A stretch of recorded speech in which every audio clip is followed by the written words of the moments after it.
তারপরে ঈসা আলাইহিস সালাম দাজ্জালের সাথে দেখা হবে এবং ঈসা আলাইহিস সালামকে দেখা মাত্রই দাজ্জাল গলতে শুরু করবে। কি করবে?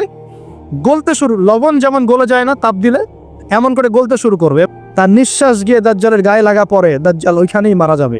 এরপরে 40 বছর তিনি রাজত্ব করবেন। কত বছর? 40 বছর। এবং তার বিবাহ শাদীও হবে এবং তার ইন্তেকালও হবে। তাকে দাফন করা হবে নবী মুহাম্মদ সাল্লাল্লাহু আলাইহি ওয়াসাল্লামের ঠিক পাশেই। আল্লাহু আকবার। ঠিক তার পাশেই দাফন করা হবে।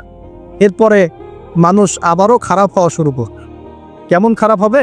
মানুষ খারাপ হওয়া শুরু করার পরে এমন খারাপ হবে, আল্লাহর নাম নেওয়ার মতো কোনো মানুষ থাকবে না, আল্লাহ আল্লাহ বলার মতো কোনো মানুষ থাকবে না। তখন পশ্চিম দিক থেকে সূর্য উঠবে। কিভাবে কিয়ামত হবে? নবীজি বলছেন, একজন ব্যক্তি পানি খাওয়ার জন্য পাত্রটাকে মুখের সামনে নিবে, পানি গিলতে পারবে না, কিয়ামত হয়ে যাবে। নাউজুবিল্লাহ।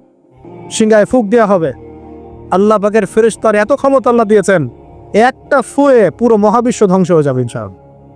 দ্বিতীয় ফুৎকারে আবার সবাইকে জীবিত করা হবে। এবং এই যে দুনিয়ার জীবনটা আমরা কাটাচ্ছি, এই 30, 40, 50, 60, 100 বছরের জীবন, এই জীবনের এক একটা হিসেব আল্লাহর সামনে দাঁড়িয়ে সেদিন দেওয়া লাগবে।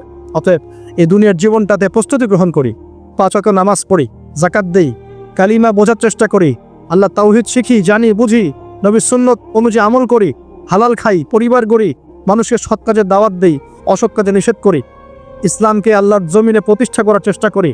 আল্লাহ পাক যা দিয়েছেন, জানমাল, সময়, শ্রম, আল্লাহ পাক যা দিয়েছেন, ক্ষমতা, প্রতিপত্তি, সম্পদ, এগুলোকে আল্লাহর দ্বীনের জন্য ব্যয় করি।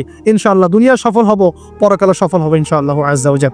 আল্লাহ পাক আমাদের সবাইকে সমকালীন ফিতনাগুলো সম্পর্কে সচেতন থাকার তৌফিক দান করুন।